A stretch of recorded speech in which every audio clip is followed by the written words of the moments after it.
Okay, so that's going.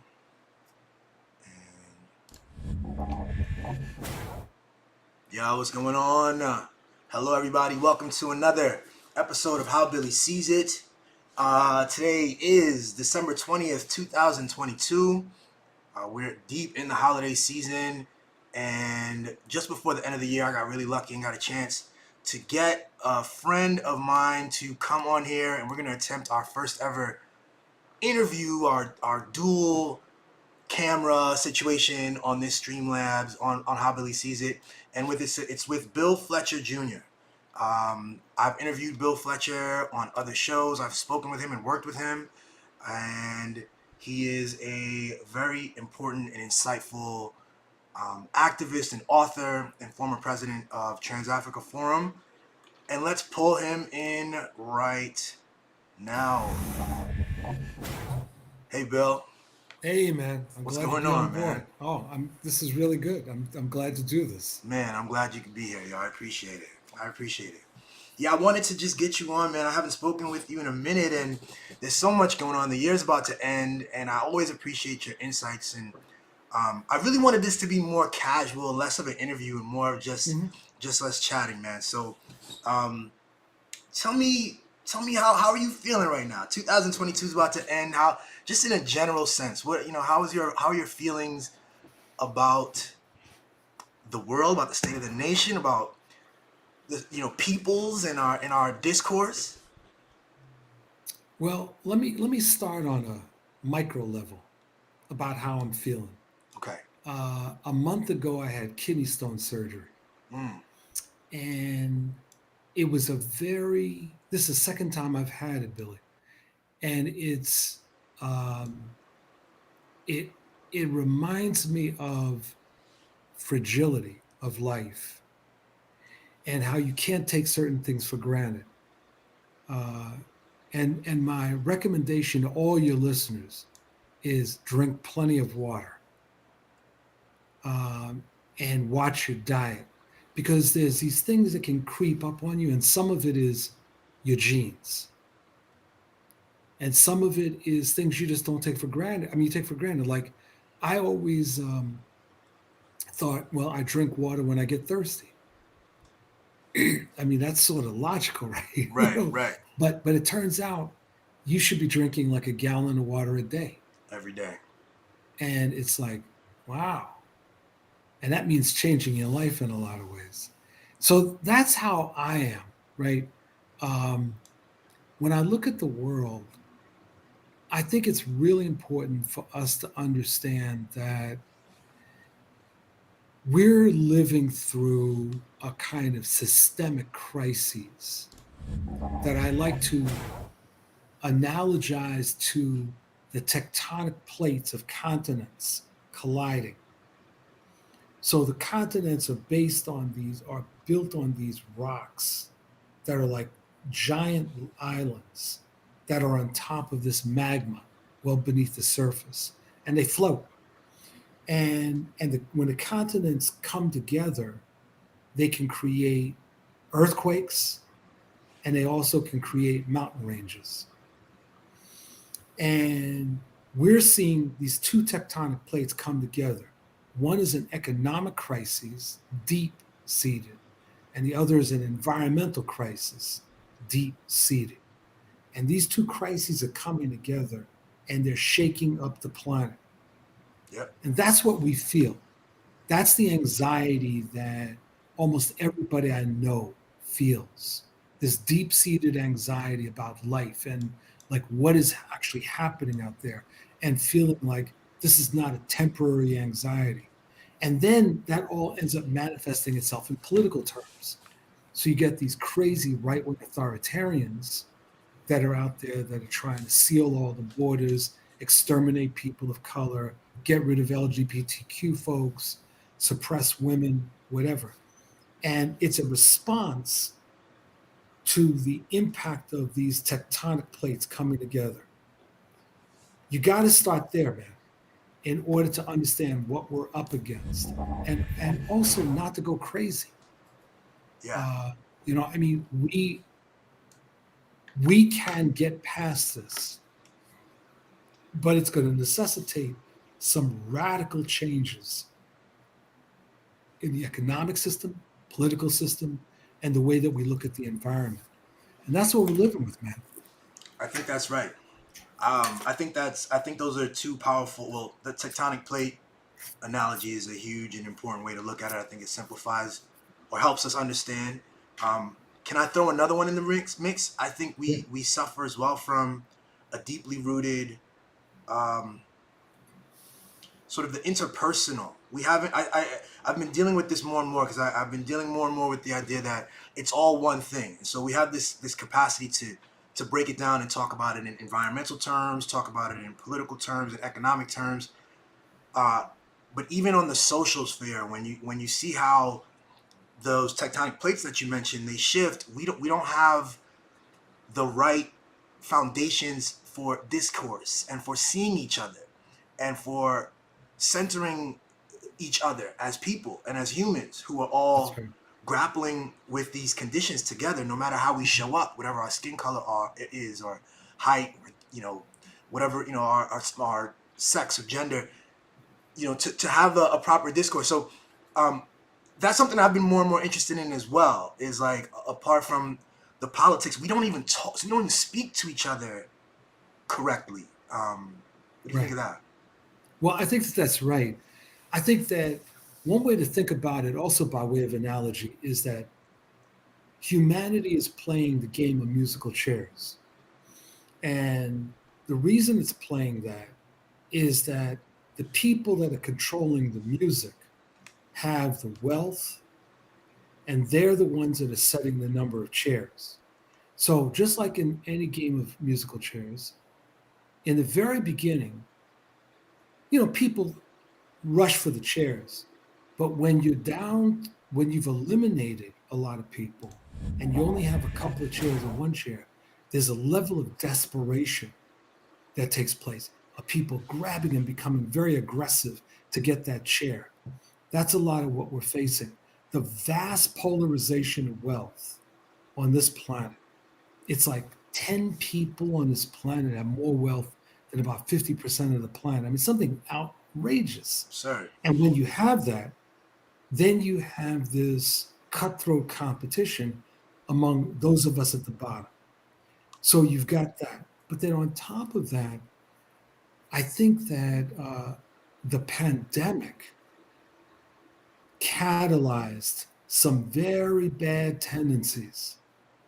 And, you could see it in the way people have been driving very aggressively, driving very fast, acting like they're on Fast and Furious.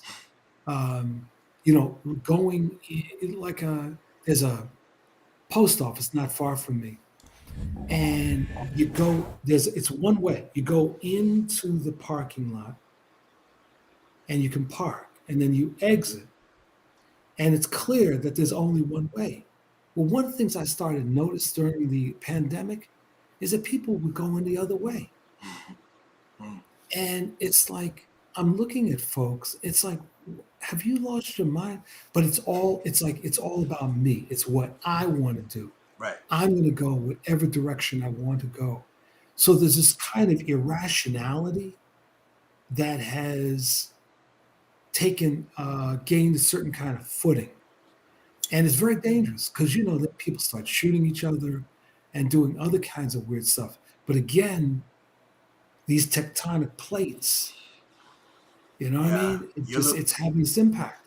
exactly. Yeah, you're looking at the the driving patterns or other things that's like one surface level sort of analysis of what's happening, but underneath are all these other situations. And I have similar observations. I did a whole thing where I talked about myself sometimes when I have road rage and how I analyze myself, my ability to pull out and notice that uh, I've created a story for myself, and I created Right. an entire world. And I try to posit the idea that, in truth, this is why it's brought me to go deeper into like philosophy and to talk about, because in psychology we all exist in very different worlds, in a very meaningful sense. Mhm. That's why we have conflict. That's why we construct different value systems, and you are engaging with a set of realities that I'm like, entirely unfamiliar with sometimes. Mhm. And so it's Mhm. important for us to be calm and to engage with what reality is and to communicate with each other uh, from a place of love. That's right. That's right. And but our society is so devoid of love, notions of love, discourse around love, what it means, what it looks like, sacrifice. It's there's some deep things here, and I think you're right. The pandemic just exposed that. I think our whole system set up, the capitalist system, and us the ethic of hard work has driven us in a certain direction that has diverged us from the truth and the beauty of our shared predicament is what I want to say.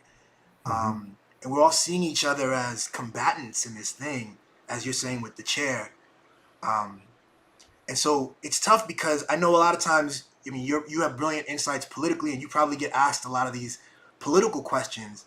But Mhm. I feel like there's another conversation that exists in a different realm. It's a bit underneath it. I don't know if it's spiritual. I don't know what to call it. It's something about noticing what we are doing and who we are and what is this thing that we're doing. Why are we running around here?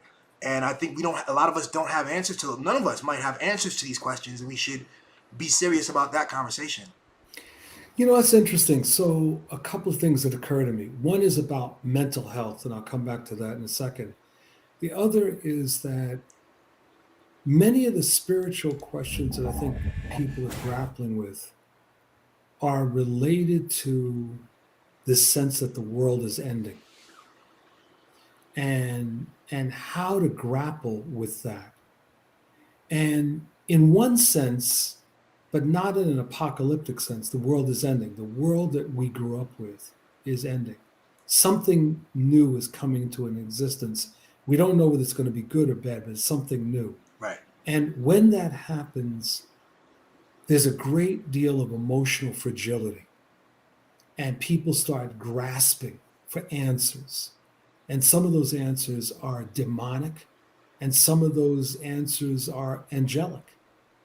Um, and I think that part of what you're talking about, there's this, again, this clash that's going on in terms of how people are attempting to understand what's happening with this world and where we are and what we can do.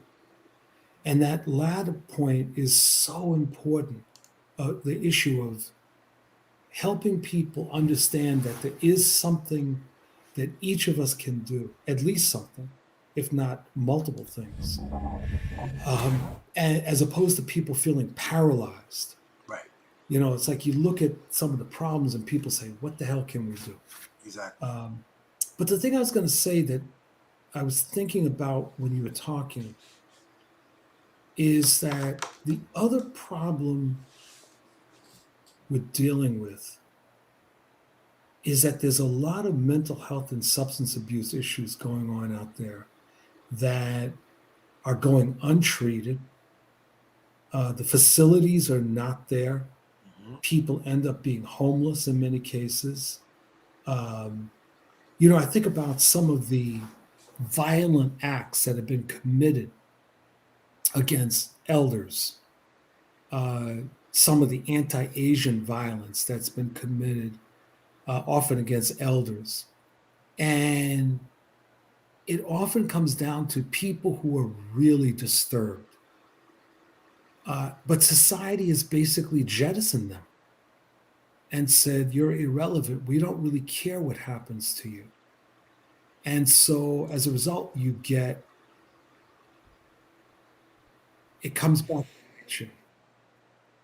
And so I think about that a lot. I think about that also because of the way it manifests itself in social movements and organizations, that Yes. many organizations don't know how to deal with people who are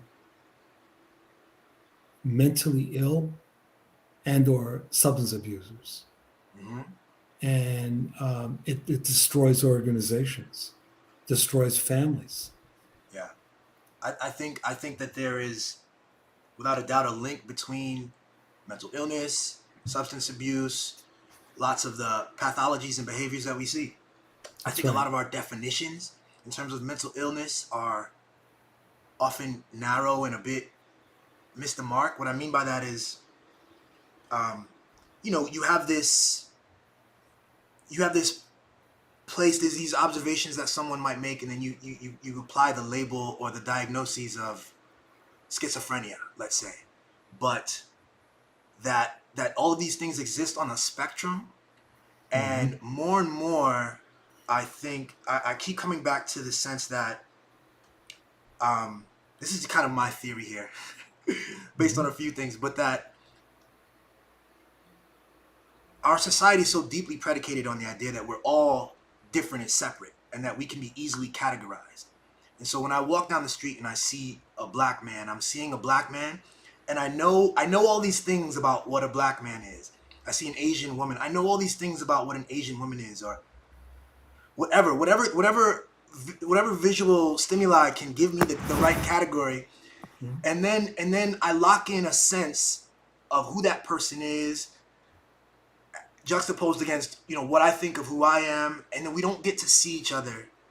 And I think it's deeply embedded in our language, in our understanding of just what it is to be human on Earth, is these separations, which to me are all fictitious. If you ask me, if I go in, I look and tell me about a Mexican person, but a person born across that border is a human, and they are dealing with the same predicament I am, except in a different context. And these things only serve for political conversation. They serve to, like, these categories are helpful if we want to decipher different demographics, to talk. CNN wants to talk about the black vote and the white woman vote and this and that, but that this kind of discourse puts us in a conflict with each other, rather than the healing awareness that everything is very well connected. Hmm. um I've been trying to talk about this more and more, getting more comfortable talking about it. I did a video called, What is Love, though, and I get into it more deeply. But yeah, there's something about the fundamental humanness of each other that we just neglect on the day to day, as we're all scrapping to get by and to pay our bills and to work. And then you mentioned also some of the political machinations. I think there are people who have big microphones, and they play into these things further, and they're using things for their benefit. It's just making life really difficult for us. Well, I hear you. And I think that what happens is that this desire for simplicity leads to these categories, as you're saying. And if people don't fit into a category, as opposed to, as you described, a spectrum, understanding that life is a spectrum, um, then the system doesn't seem to know how to deal with them, either the medical system or the political system or whoever else. Yes, yes, But I think you're absolutely right. It is a spectrum. yes, And it's like, and not everything can be resolved through a pill, yes. Correct, correct. It can't which be is not resolved to to a put bill. down medication either. Right. I've been more and more. I'm thinking, staying along this line.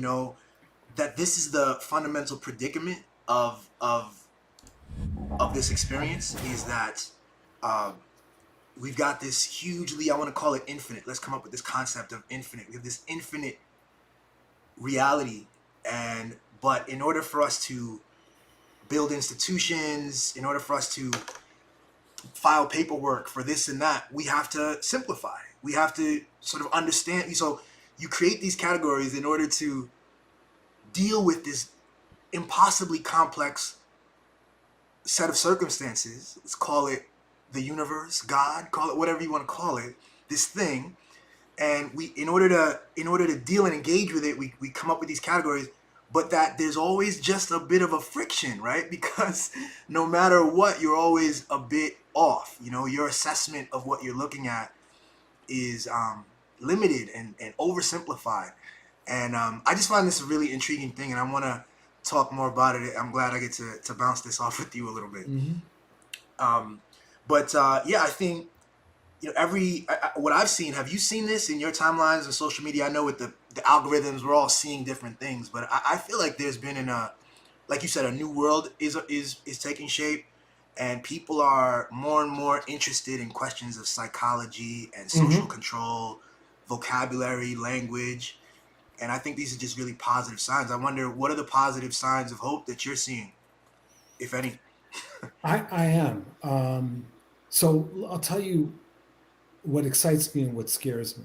Okay. The things that excite me are like the organizing that's going on, seeing workers organizing at Amazon or Starbucks, or I was involved in organizing minor league baseball players, and we organized 5,000 of them into the Major League Baseball Players Association.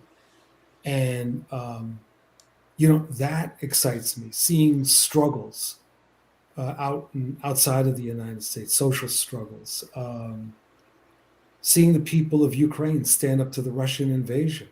Um, what scares me is the proliferation of conspiracy theories and irrational notions, a lot of which we saw in the outgrowth of the pandemic, and with all of this suspicion about vaccines, and people saying things like, "Well, the government is really trying to track you, and that's why they're going to be using these vaccines because they have little uh, devices in them." It's like, Right.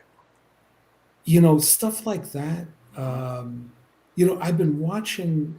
Conspiracy theories are not new, Right. and when society is in crisis, conspiracy theories tend to proliferate. What is different, Billy, is that the social media. So in 1972, there was a book that came out called Chariots of the Gods, and it was written by this guy named von Däniken. And basically, it was an argument that all of the ancient civilizations had actually been, excuse me, founded by people from another planet, Mm. and it was a way of discounting Africans, people from the West, the indigenous, and Asians. And so that was like in 72. Mm. Now, the book got around, it was very popular, but we had no social media then. Right.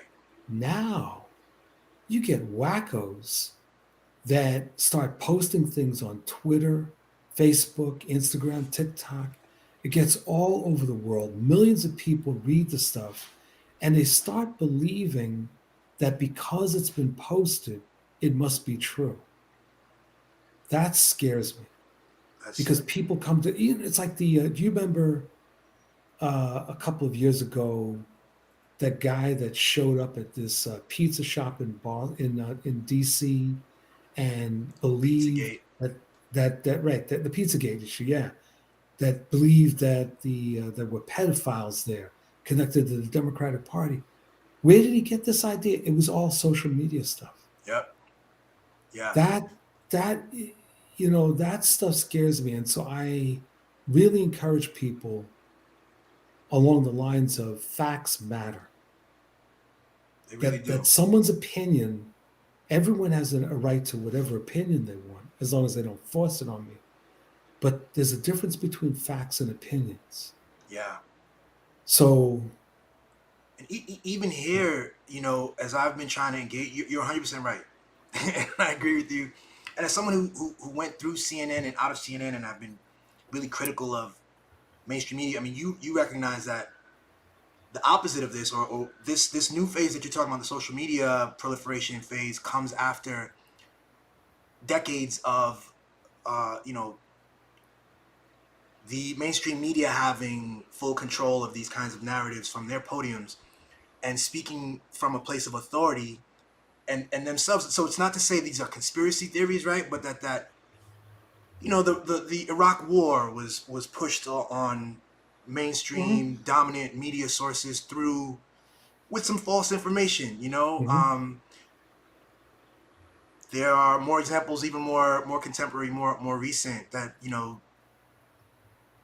Oh no. I go back and forth where I'm critical of the mainstream media, and I'm happy on some level that the discourse and the microphones have been dispersed to many more voices. But the problem is that, like you said, so many of these voices are wrong, and so many of Mm-hmm. these voices are conspiratorial and fearful, and and so many of these voices are following and noticing the trends and the modes of operating that CNN and Fox News have used, right? So Mm-hmm.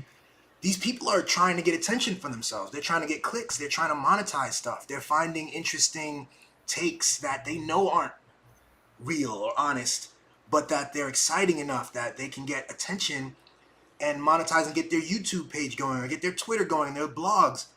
This is a really interesting thing. And Mm-hmm. it seems to me the only way through that, like again, I think we've moved from the authoritative podium conversation, from the news to this social media thing, and the next step needs to be a real interest in truth. Like everyone has to be interested in understanding what is real, and so then that becomes another conversation. Well put. Well put. I agree with you. I think that you're right about the kind of biases that have always been there in the mainstream media. Um, and I think that the emergence of Fox and Rupert Murdoch Yep. changed mainstream media and absolutely laid the foundation for the kind of craziness we see in elements of social media. Um, so I think you're right. I think what it means is that we have to impress upon people facts matter, Hmm. that you're not going to be able to get an in depth analysis in 140 characters, nor in a photo, and that we have to dig deep, and not go for the easy answers or the easy information because more than likely it's unreliable. Right. Right. And so one of the things that I've been talking to people about is a need for a kind of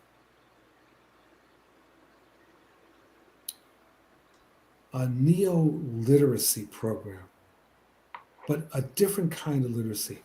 Not not so much teaching people reading, but more how to read in order to develop an analysis. Discernment. Yeah. Yeah. Because I feel like a lot of people don't, a lot of progressive people, a lot of good rank and file people, grassroots people, they're not reading enough. They're not reading with a critical lens. Right. And so people start believing things that are just simply wrong. And this speaks to the psychology thing, because what I'm finding is that people believe what they want to believe. And Mhm. when you have so many sources of information, right, wrong, or whatever, or benign, like when they arrive at an opinion, a perspective that matches their own, well then this is it. That's it. That's all they need. They'll share that. They believe that person. They'll grow an affinity with the person, the writer, the speaker, the person who matched their viewpoint. And um, this is a dangerous thing. This is a very dangerous thing. And I think, yeah, discernment is key. I've been, again, with the philosophy, dealing with the question of what is truth, you know? Mhm. We existed in a time when truth at one point would say that you and I weren't human, that we were Mm-hmm. subhuman people, Mm-hmm. and there were scientific studies that would back that up, and that this understanding would inform the population and allowed people to do horrendous things because they believed something as true. You know, sometimes we look. I think sometimes we look at history and we go, oh, that was crazy that they believed this stuff. But we have to really understand that they believed that stuff and it informed their choices. And so we have to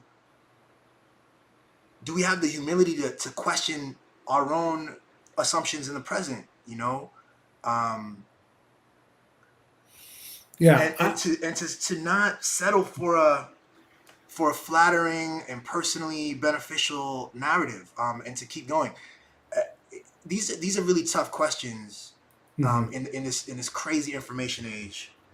And one of my biggest concerns is I do believe that if we have enough people attempting truth together, that we would come at something quite good.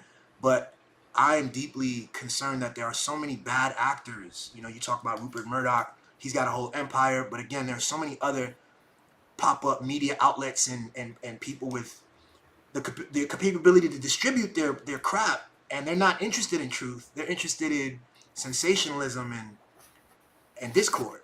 Mhm. And that troubles me.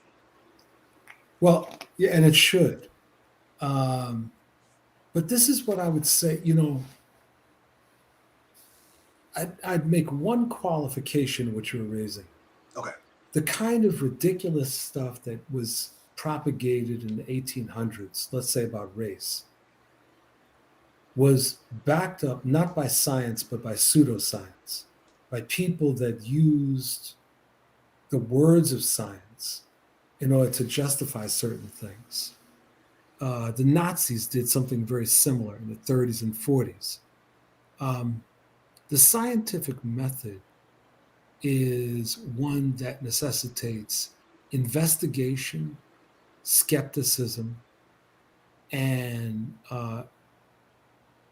determining results. And so what you were saying about people want something that they're comfortable with, Hmm. that's absolutely a real problem. When people don't want some of their core beliefs, or not even core all the time, challenged. And the scientific method says, no, we're going to challenge that, and we're going to determine whether it's true. Right. Uh, so that's part, I think, what we're up against. Now, the other part is that we progressive people, the mass of humanity, we are never going to have the same resources that the rich do. Not until we take over.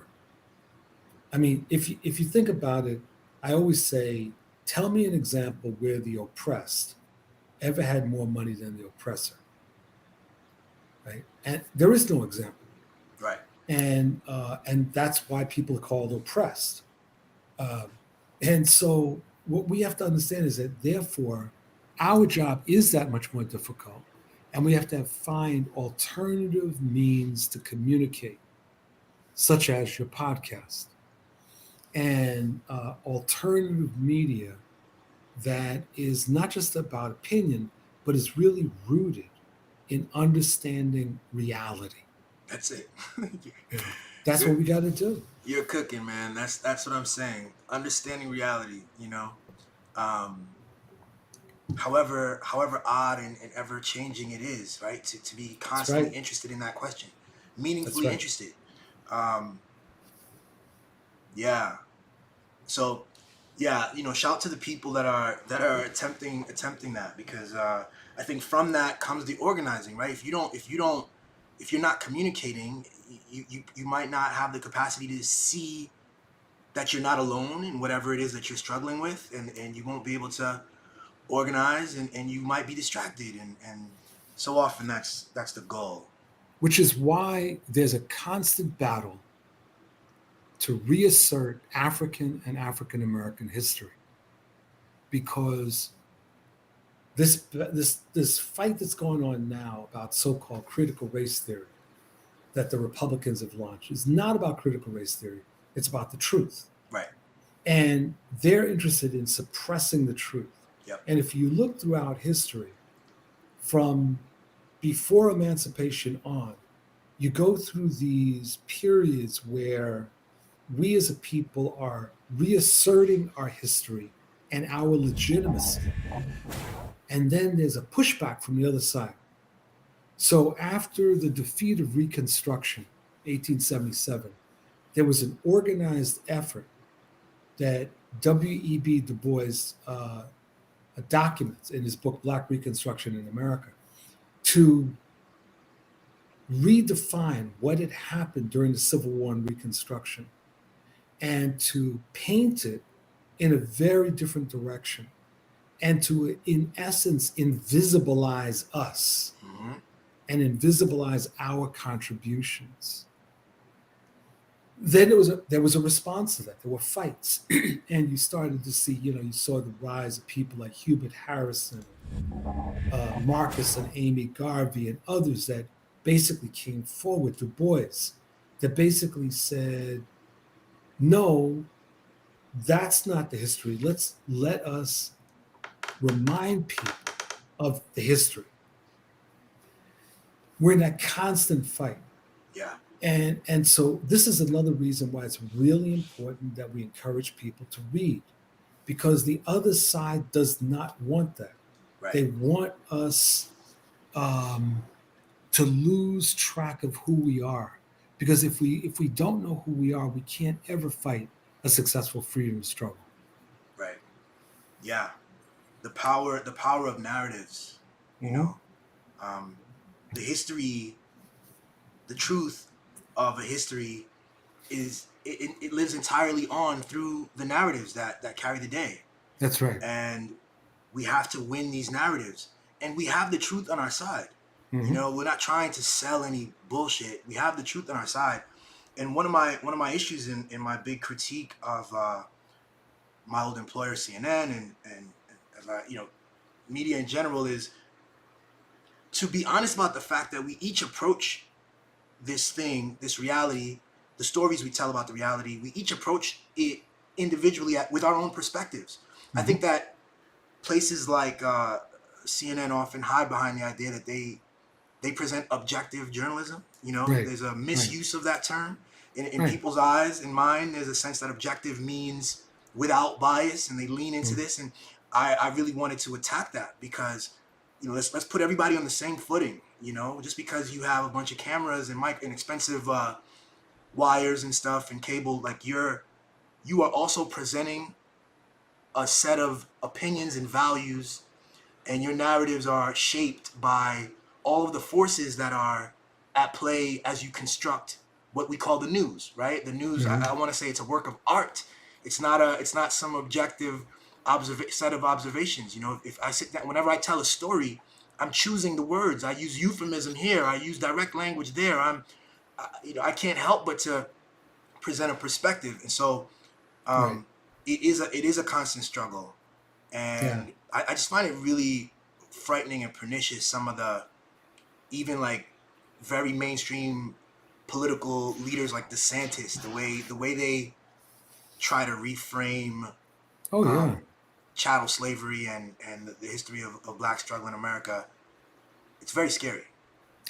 Well, it is, and one of the things about objective journalism that I think about a lot is not just how things are covered, but what is covered Yep. and what is not. So you're watching, the one of the network news programs, and the nightly news programs or whatever. And my wife and I often comment. There'll be like a story about some white woman from southern Idaho that disappeared and then was found in northern Arizona, right? And maybe chopped up or something, right? Now, like, why is that a national story? I mean, there was a civil war going on in Ethiopia in which thousands of people were getting killed. Why wouldn't there be more attention to helping people understand why is that civil war happening, Mm-hmm. right?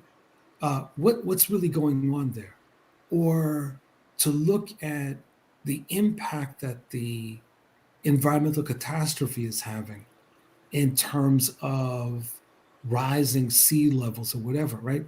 But yet we're going to focus on this white woman from southern Idaho that disappears. Now, it's like, I don't have anything against that white woman, but it's the choice, Yeah, right? That is just as bad as the actual content, the correct. description. Yeah, and I can speak, from my time in there. It's important that people understand that these news organizations have they follow the Google trends, and they have this whole sense of the First Amendment and uh, the freedom of the press and this like responsibility, this constitutional responsibility. That Mm-hmm. that's kind of out the window. Like these organizations are making money. Their goal is Mm-hmm. to make money, and they understand the trends of what people are watching. They have technologies that can down to the minute they can see viewer interest and when people cut off and when they do, and they can discern what their audience is and feed that back to the audience. And that is, it's just a subtle technology that's on the back end that no one really knows, but it produces new revenue streams for them as they master that. They get to Mm-hmm. and so lots of stories will be completely discarded. Also, there are partnerships with their different political parties and things like this that will black out entire important like modes of discourse, ways of talking about politics. Mm-hmm. So we talk about, that's why they do the horse race politics stuff rather than to talk deeply about the money, the interests, and our political landscape in a full sense. Yes. Um, so yeah, again, you and I have to Mm-hmm. speak. We have to find ways to speak. I don't know how well we can manifest it, but I think there's a good effort afoot for us to just use social media less for cats and silly stuff and more to say, yo, what's going on here, to Mm-hmm. warn people about, to give firsthand direct experience. The other thing is when you watch like the big CNN guys, like they're or even the local media, they're taking, it's like second and third and fourth hand information. Mm-hmm. They're taking headlines from something else and blah blah blah.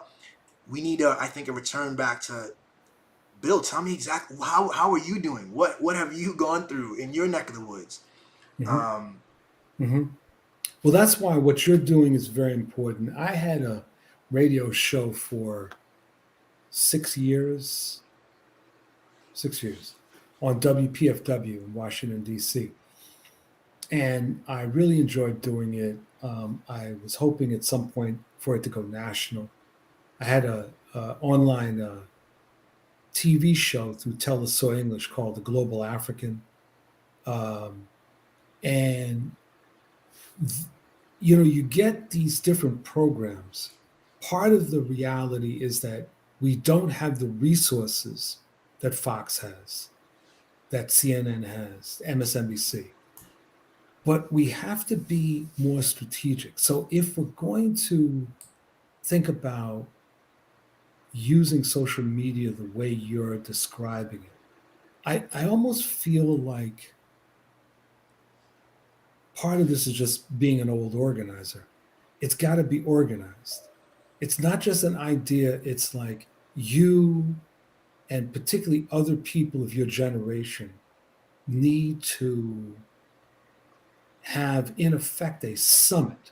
Those of you that are engaged in um, real journalism, in real analysis, need to come up with strategies for how to better use various online platforms, how to better use Twitter until it falls apart. I mean, I damn know what's going to happen with Musk. You know what I mean? it's Um, nutty, man. It's it's like ridiculous. I was on TikTok for a while and I discontinued it because it just didn't make any sense to me. All I saw was like right wing stuff and sex stuff. So if we're going to use TikTok, how do we use it and how do we make sure that it gets to the people that we want it to get to? So I think Yeah, there's a strategic discussion there that needs to happen. I think that's right. Um, yeah, TikTok is particularly, again, when the motive of TikTok or of Instagram, when the motive is maximizing clicks and views, TikTok reduces everything to just the worst stuff, the absolute worst stuff. Yeah. Um, and then you've got Twitter, which I try not to get on because, as you said, you can't talk about important things in these little character limitations. Plus, something about the character limitations, something about the nature of that thing produces, I think, the worst out of humans, Hmm. and the worst, angry, vitriolic. The point is not to learn. That's another thing. I want to help us reframe our discourse. I think, Hmm. again, coming from watching so many hours of like silly, make believe, combative discourse on cable news, people don't know that we have an opportunity to actually speak to each other and learn from each other when we when we discuss. If you have a Hmm. different opinion on something, and if you're doing it genuinely, I can get a new outlook. We're looking at the same thing. It's not that one of us is wrong necessarily. Sometimes we are, but that there's to be intentional in that way. So I I hear what you're saying too about a summit because it does need some organization. I'm encouraged by the fact that it seems like some people are getting this and are just kind of doing it. But Hmm. but you're right. It does need to be kind of organized a bit. So Well, let me just say something about the first point that you raised. You're absolutely right. There is a madness that seems to take place in some elements of social media that reminds me of the Wizard of Oz. It really does. It's like, just remember when the wizard was behind the curtain, how evil he was, right? You rip the curtain back, mm, and it's just like this old guy who's just like, what I mean, like a panda bear, right? Um, there's a lot of people like that they hide behind a curtain when it comes to social media. They say the most hurtful things while they have that level of protection. I've been attacked. Everyone I know has been attacked in different ways. for sure. The worst language that people would not use if they were in an actual real time debate. Right. Um, I don't know how that gets controlled, Billy. I'm just not sure I agree. because it feels like some people have just gone mad. Now, in addition to that, you of course have provocateurs Yes. who use this in order to incite problems. But it's pretty bad. It's something, it's funny. When I was involved, excuse me, back in '98 in the formation of Black Radical Congress, we had a brother who unfortunately is now deceased, who was very innovative in what we called cyber organizing. I mean, he knew how to utilize websites and stuff like that, and listservs and getting discussions going. When this brother would write, he would be a terror. When I met him, he was completely different from what I had expected. Mm, He was a gentle, not soft-spoken person, really nice, very warm. And I'm thinking, oh, where's the guy that I know? You know, yeah. and that's when I first started to detect this sort of dichotomy Yeah. between the real person and the person behind the keyboard. And Yeah. it's just gotten worse ever since. It's definitely gotten worse. And like you said, this dichotomy is true. The provocateurs are true.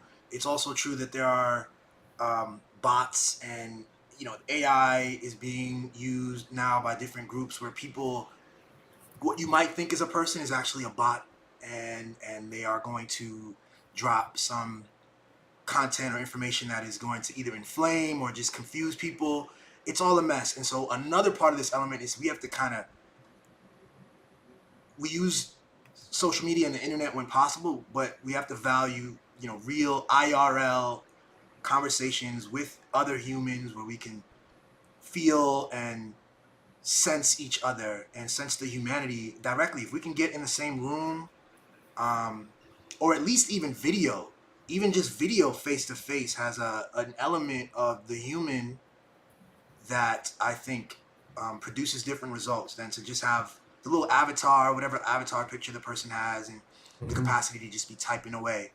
Um, this is all super important. So yeah, we have to get away from being unpersonal, and get these machines, these middle people. I think that every middle thing between you and I, it can be, obviously this technology allows us to do this conversation right now, but it's limiting. It's not as great as if we were sitting next to each other right now, and that That's should right. that should be a goal.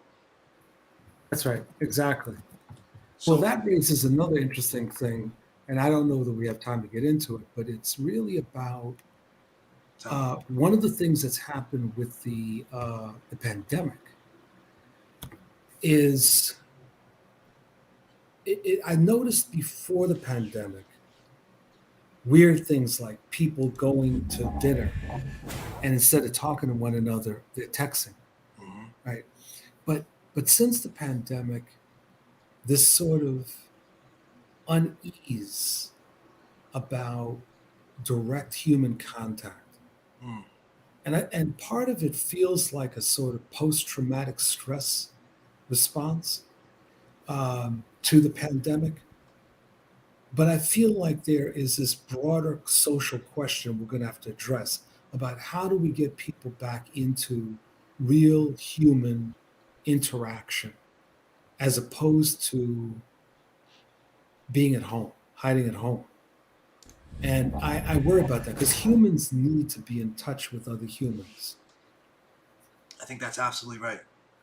I think this goes back to our to the the spiritual thing again for me. That's right. And I say spiritual, I'm pointing to something. I consider myself, I'm not a person of faith. I spent most of Mhm. my adult life an atheist. But today I'm pointing to something spiritual in the sense that this is something about the human condition that we don't have language for, I and that agree. it's a little bit mysterious.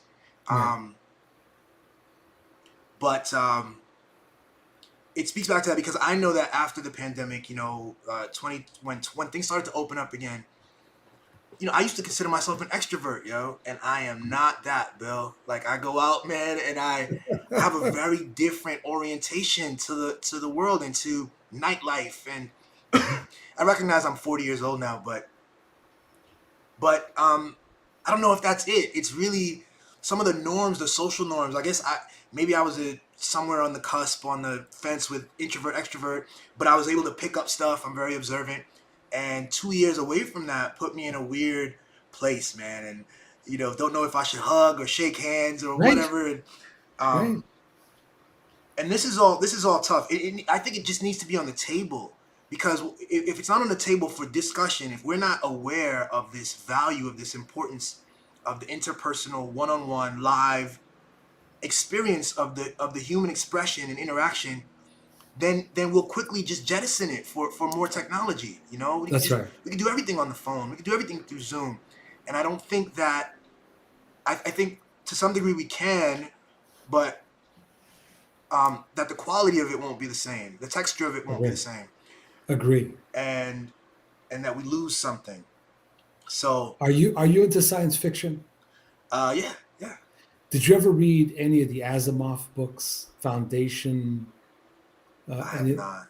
Okay, so he had these two storylines. One was the Foundation series, the other was the Robot series. Probably the most famous of the Robot series being I, Robot, which became a Will Mm, Smith movie. Well, anyway, in one of his final books, there's he describes a planet called Solaria. Now, the idea was that humans started settling the galaxy in two waves. And the first wave settled a certain number of planets, and one of them was Solaria. And then years later, someone comes back to visit Solaria, and on Solaria, there had been this tendency where the humans that settled wanted a lot of space between them. And there was less and less personal interaction. The personal interaction was minimized. Mm-hmm. So that by the end of this storyline, the life on Solaria is completely toxic. The people had genetically transformed themselves into self-reproducing organisms, right? Completely toxic. And it was Asimov's way of saying that humanity needs social interaction.